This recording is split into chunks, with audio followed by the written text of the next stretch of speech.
This podcast is brought to you by the Washington State Department of Health. When we think about the COVID-19 vaccine hesitancy in the Black community, let's remember, it didn't happen by chance. It's justified in history. But the will to change the narrative is strong today, and our people are lending their voices to the conversation. We're sharing our stories and the reasons that made us choose the vaccine so we can lead the way for others to make a well-informed choice too. To hear our stories, visit hereforuswa.org.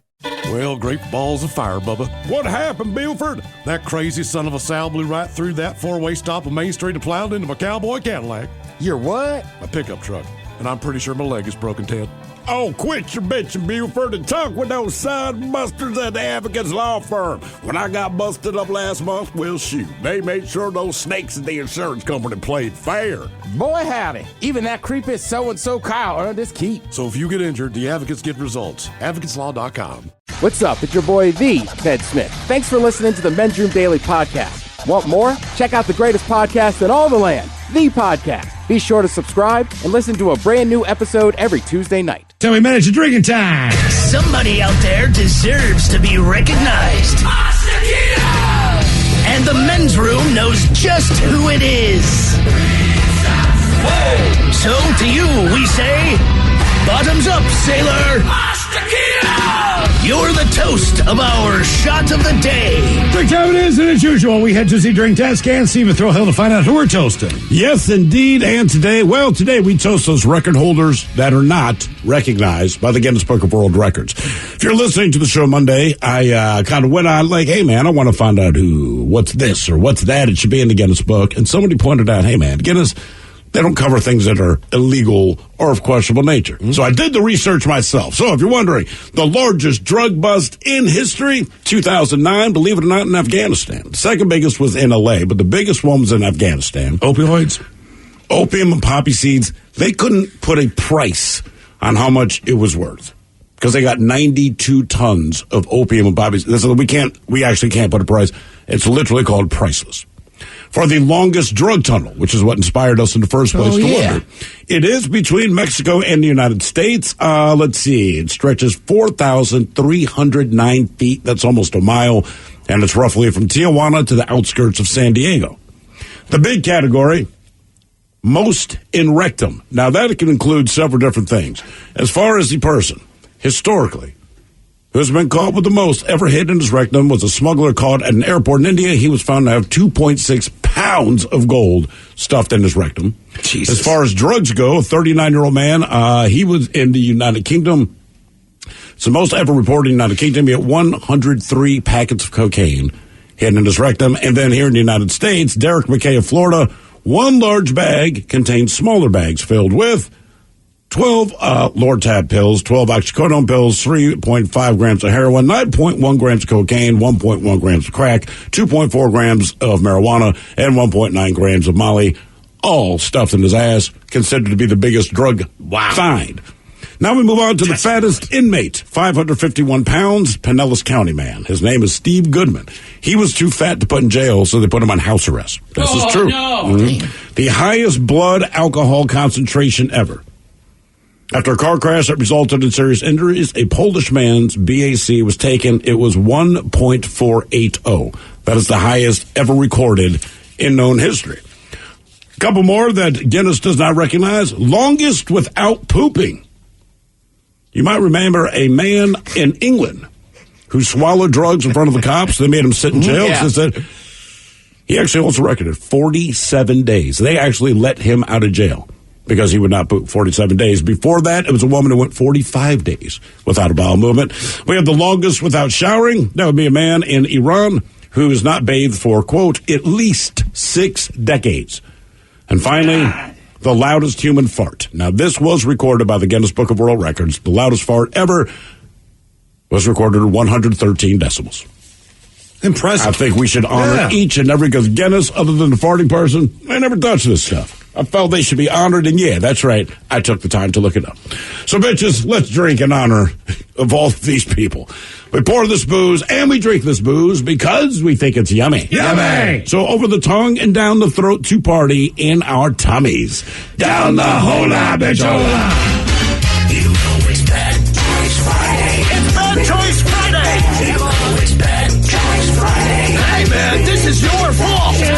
a Bad Choice Friday. Today we had Lady Gaga and Bad Romance taking on Michael Jackson's Bad. Mike, how was the voting? Miles, it was a whirlwind. At one point, there was one that was pulling away, but then as we got about 10 minutes left, it got down to about 0.5%. But then our winner did pull out. There is a reason why... Pull ahead is what I meant. Oh, yeah. Sorry about that. But there's a reason why Michael Jackson is the background for Bad Choice Friday, because we are playing Bad for Bad Choice Friday. All right. Shimone. It's going to be a great weekend. Sunshine, go outside and blow some bubbles. Here's your winner. Damn it! This podcast is brought to you by the Washington State Department of Health. As we continue to listen, learn, and grow, we are amplifying Black voices and perspectives in an effort to start a new COVID-19 vaccine conversation. We're sharing stories intended to help us navigate this unprecedented time together and to co-create solutions in support of the Black community. Hear these stories at weconsiderwa.org. 99.9 KISW. We return to the men's room with Miles and Thrill. Now for all TV news all the time for TV Time with 10. And now, because your pathetic life is confined to countless hours in front of a talking box, the men's room presents TV Time with Ted. I think that's where it is, Mike. All right, your choices. You got the Jimmies. Fallon and Kimmel. Remember, there's no Kimmel. Well, he's not hosting. Correct. So it's Sandberg or John Mulaney.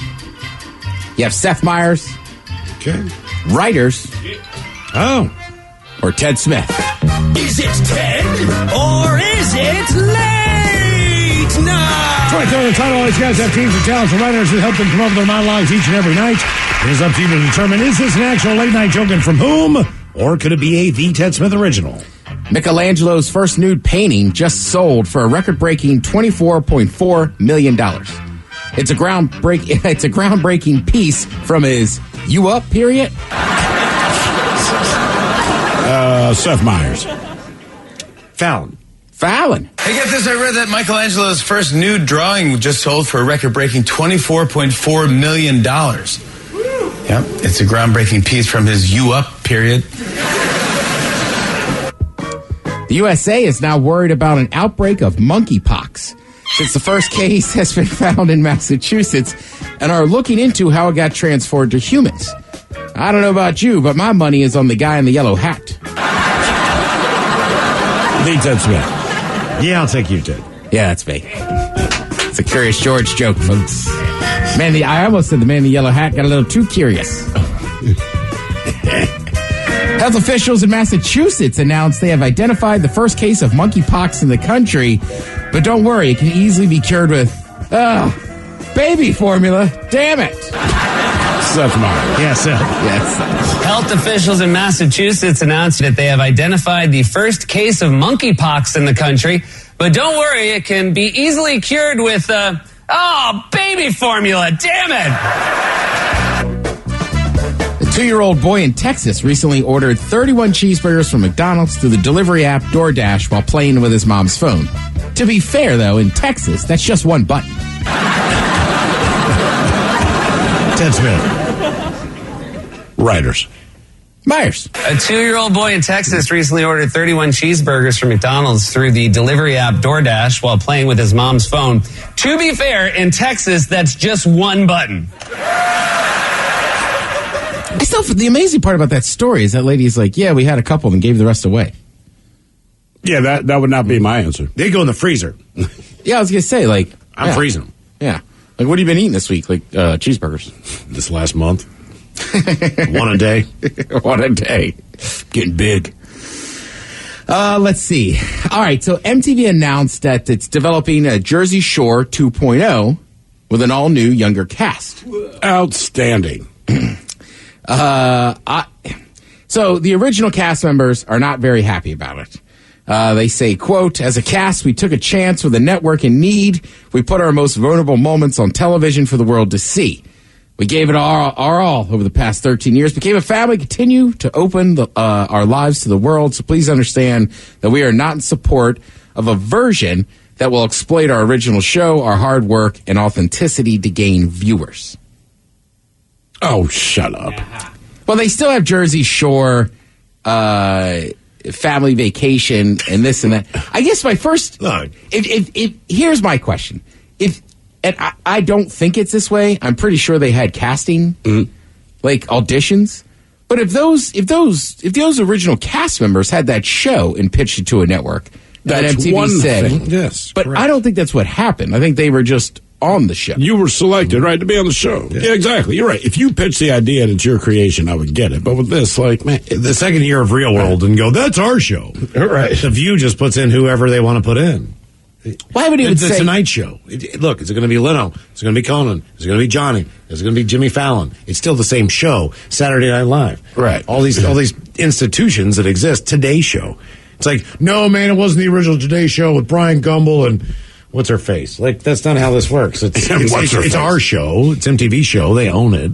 They can do it. Well, and look, I mean, I get it, right? Like Man versus Food, right? I used to watch that show all the time. Now, a lot of people, after Adam Richman left, they don't like the new guy, Casey Webb. So I get a lot of people don't watch, and that's fine. Like, you could choose not to watch Drew it. Carey taking over for what's-his-face, Bob Barker, right? On Price is Right. Yeah. A lot of people dropped off initially. It doesn't matter. Jeopardy's still on. Jeopardy is. I think Jersey Shore is a little bit different just because of how iconic it became. Yeah, it's a much different situation. And it's a massive deal. But it's about young people living at the beach in the summer in Jersey. But they already got their due, is my thing. Like, Jersey Shore did for you exactly what they hoped they would do for you, right? Correct. And that whatever you get to do as a result of that, good. But, like, yeah, you've got to know if you're on that type of show, they're going to move on because you've gotten older. Right, and you've gotten married, you're responsible, and nobody wants to see you be married and responsible. No, they want 21-year-old Seaside Heights, right? Tom's River, and there's been stupidity. Yeah, and there's been a bunch of shows like that, right? Like over in England, they have Geordie Shore, right? So it's basically the same thing. Yeah, okay. It's the exact same thing, right? Except Steve's right. They just have different terms and stuff, right? So like if you wear a bunch of makeup, like I think the girls are chavs or whatever. Okay. So it's just, but same thing. And then there was like, man, I forget what network that was on, but it was like a bunch of people that lived. I mean, they're all relatively a takeoff off the Real World, but there was like a bunch of people that lived in a house, and it was like kind of like a southern version of Jersey Shore. I think they might have been like on the Gulf Coast or something. Right, but any of this, you know, like Real Housewives, they just go to a different city. You have more housewives. You know what I mean? It's like, guys, that's the nature of the show. And your show leans young. You are now full-on grown-ass adults. There's no offense. There's nothing exciting about you. Well, and some of them, right, like, you know, like The Situation, DJ Pauly D, Snooki, like, those names are, you still know those names. You know, and you hear forever, it. sure. Now, like, JWoww, I don't really know what she's up to. I'm sure she's big on Instagram or whatever. Right. So there's some of them you don't hear a bunch about, but like, yeah, like, you're still getting paid to show up to parties. And I'm sure they're still, exactly. They're still finding a way to make money. Yeah, and that's the tough part, right? I always forget with Man versus Food is Adam Richman was pretty salty, so he might have helped develop the show. But yeah, with Jersey Shore, again, I could be wrong, but if those 8 people, if that was their whole idea and pitched it, then yeah, you could be mad. Nah, I don't think they pitched it. No. Now, I still say, right, so there used to be this show on MTV called True Life. Right? And it would follow people around and different things. It might be like, True Life, I'm polyamorous. Okay. Right? So there was a famous episode that was True Life, and it was a bunch of people that rented a house on the Jersey Shore.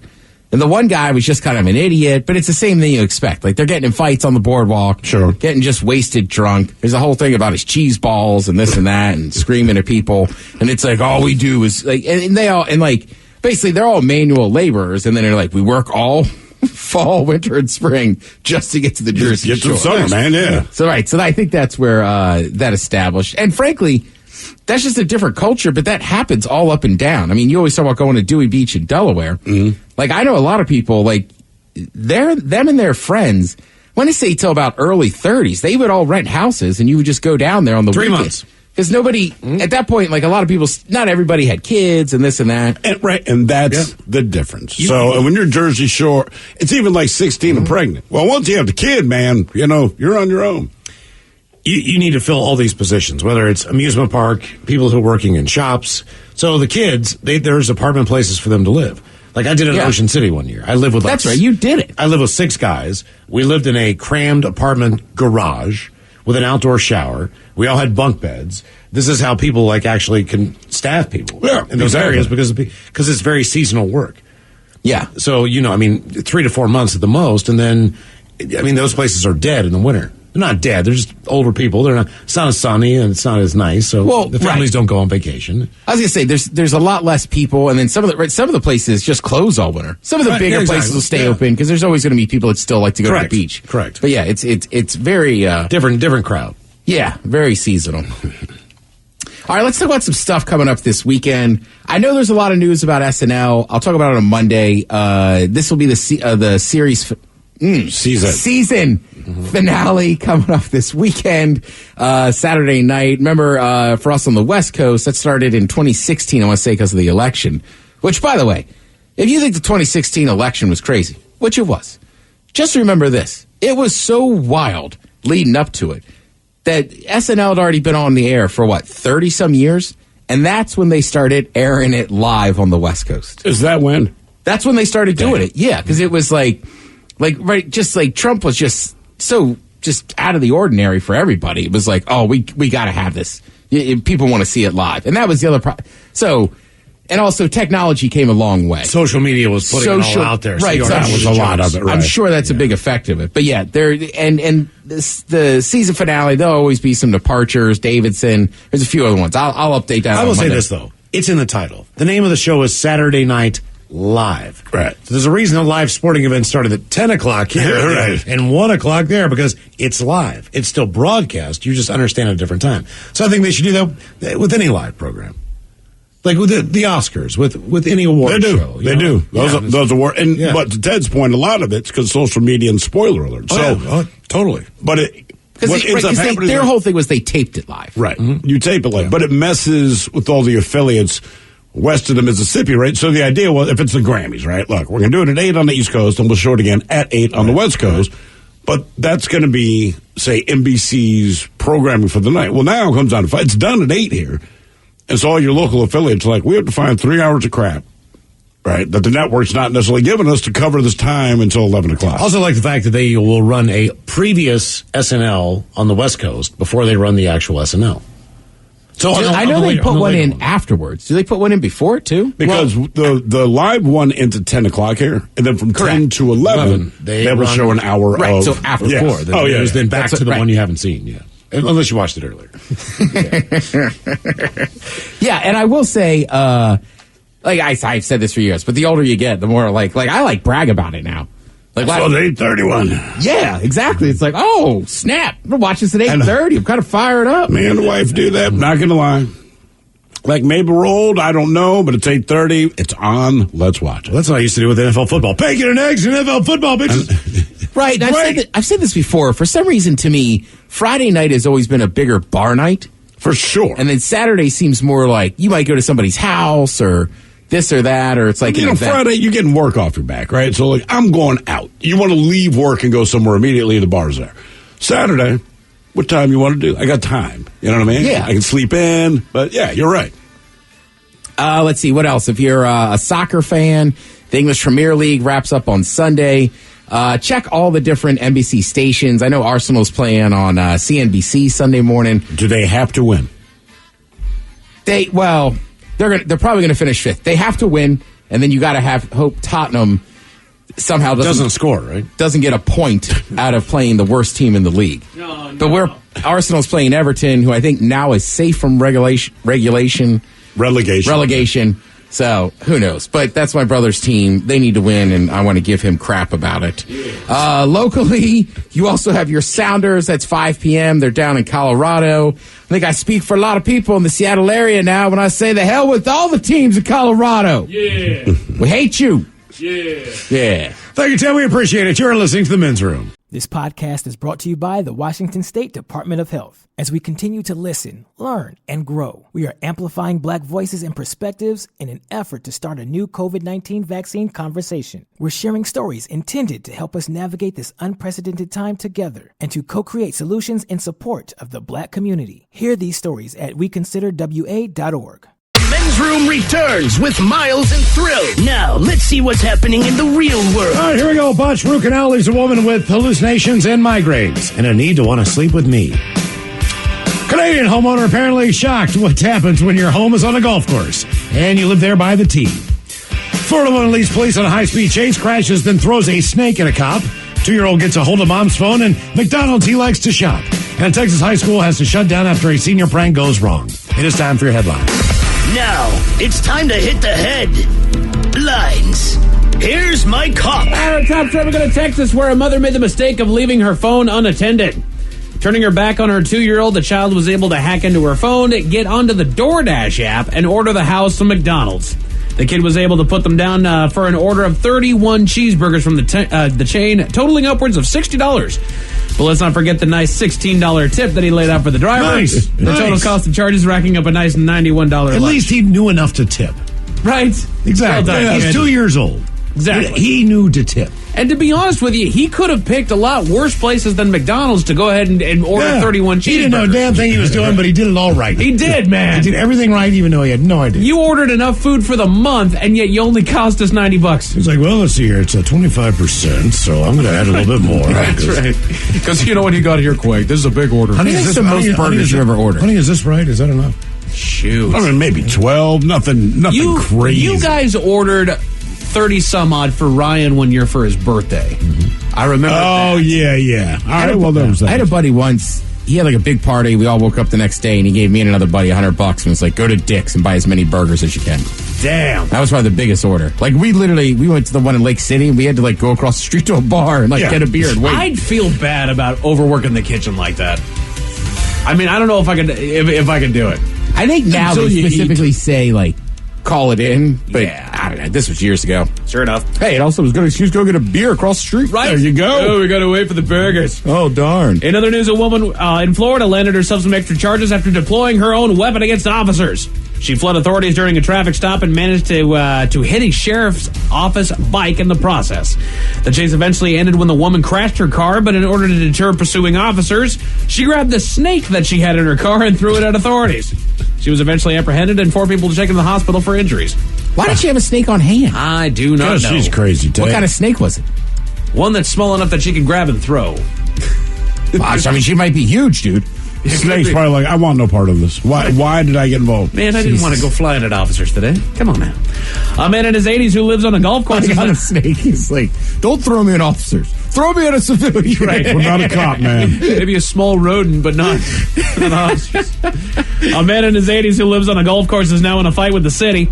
The man lived on the course for several years and has never had much of an issue about golfers hitting his house by accident. But his thoughts on the matter took a turn when an errant ball hit and destroyed one of the solar panels that he had installed on his home. The cost of repairs and replacements totaling a hefty $6,000. Yeah, don't get solar if you live on a golf course. He lodged a complaint with the course to try to get the city to cover the repairs, but given that they found no negligence on the city's part, the claim was denied. He's still in the fight to take some of the financial strain off of his shoulders. It just... You're on a golf course, man. I bought a house on a river, and it flooded. Right. But you know what? He was like, look, I get it that they hit my house. I'm not a big fan of it, but at the same time, I know what I did. I'm pretty sure if you live on a river, you can't get flood insurance. Yeah. So if you live on a golf course, you can. It's the cost. They're like, we'll cover you, but you have to pay an extraordinary amount of money for us to cover something that we know is going to happen. It's a pre-existing condition, you see. The golf course was there. Yes. Before you bought the house. A school in Texas. Miles, you love golf. Would you buy a house on a golf course? F no. Yeah. F no. There you go. You get all the free balls, though. Oh, I hate courses that have them. That have homes on the golf course. Oh, yeah. I feel nervous as hell. Yes, it's not. Yeah. A school in Texas was left reeling after a senior prank gone bad. The small group of seniors had gotten the go-ahead to prank the school with a ton of Post-it notes that they had planned on coating the walls with. What happened instead? Shut down the school for 2 days. The seniors left the halls covered not only in Post-it notes, but gallons of paint and damaged property, including plastic bags that were wrapped around the security cameras. Due to bad air quality, the last 2 days of school were canceled in order to clean up the entire mess. Come on. Yeah. Just keep it in check. Exactly. And that is it for your headlines. With that, Mike Hawkins out. Thank you, sir. We appreciate it. Men's Room Happy Hour is up next exclusively on the Odyssey app. Download it now, absolutely free. We'll see you there. Yes, indeed. It's all true. But in the meantime, well, we'll be all about this bitch for 180 seconds or so. So until then, please do what you do best. And for Aletha's sake, stay beautiful. The Men's Room has been taped before a live studio audience. Wardrobe and makeup provided by Mantastic Limited. This has been a presentation of the Men's Room Radio Network. Oh, man! A Double Flush production. This podcast is brought to you by the Washington State Department of Health. When we think about the COVID-19 vaccine hesitancy in the Black community, let's remember, it didn't happen by chance. It's justified in history. But the will to change the narrative is strong today, and our people are lending their voices to the conversation. We're sharing our stories and the reasons that made us choose the vaccine so we can lead the way for others to make a well-informed choice too. To hear our stories, visit hereforuswa.org. Realtors abide by a code of ethics. This is Article 9 in action. Beth, a first-time homebuyer, knew nothing about the home buying process, except that she wanted to buy a home. But her realtor had the expertise to make sure Beth understood every document, even giving her copies to review with her lawyer so Beth could close on her first home with confidence. Complicated things explained in simple terms. The difference between an agent and a realtor is real.